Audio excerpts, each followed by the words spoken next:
जय श्री राम दोस्तों, आज हम सुनेंगे छठ माता की पौराणिक कथा। छठ पूजा का व्रत बहुत पवित्र और कठिन माना जाता है। लोक मान्यता है कि इस व्रत का पालन करने वाली महिलाओं पर सूर्य देव और छठी मैया की असीम कृपा होती है। छठ पूजा बिना व्रत कथा के संपूर्ण नहीं मानी जाती है। मार्कंडेय पुराण में इस बात का उल्लेख मिलता है कि छठी मैया प्रकृति की अधिष्ठात्री देवी है और इसके साथ ही भगवान सूर्य की बहन भी।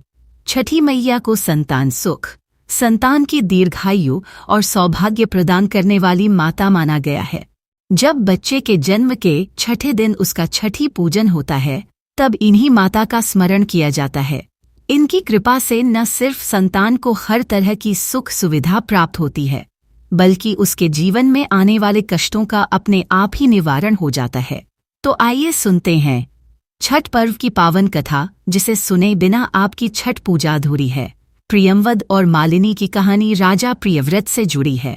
कथा के अनुसार राजा को कोई संतान न होने के कारण वह और उसकी पत्नी बहुत दुखी रहते थे। संतान प्राप्ति की कामना के लिए राजा और उसकी पत्नी दोनों महर्षि कश्यप के पास गए। तब महर्षि ने यज्ञ का आयोजन किया। महर्षि ने यज्ञ आहुति के लिए बनाई गई दही खीर को प्रियंवद की पत्नी मालिनी को खाने के लिए कहा। खीर के प्रभाव से राजा की पत्नी गर्भवती हो गई। उसने 9 माह पूरे होने के बाद पुत्र को जन्म दिया, लेकिन वह मरा हुआ पैदा हुआ। प्रियंवद पुत्र को लेकर श्मशान गए और पुत्र वियोग में प्राण त्यागने लगे।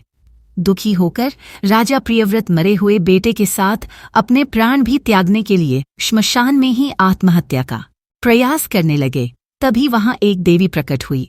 देवी ने कहा, मैं ब्रह्मा की पुत्री देवसेना हूँ और मैं सृष्टि की मूल प्रवृत्ति के छठे अंश से उत्पन्न हुई।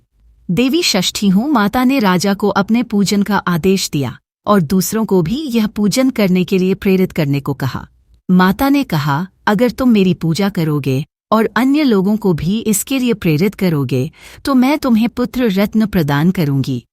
राजा ने देवी की बात का पालन किया और कार्तिक शुक्ल की षष्ठी तिथि को व्रत रखकर देवी षष्ठी की पूजा की, जिसके बाद राजा को पुत्र की प्राप्ति हुई। ऐसी मान्यता है कि इसके बाद से ही छठ पूजा की शुरुआत हुई। छठ पर्व आपके जीवन में खुशहाली लाए, आपके घर में रोशनी भर दे। छठ पूजा व नहाए खाए की हार्दिक शुभकामनाएं। जय छठ मैया।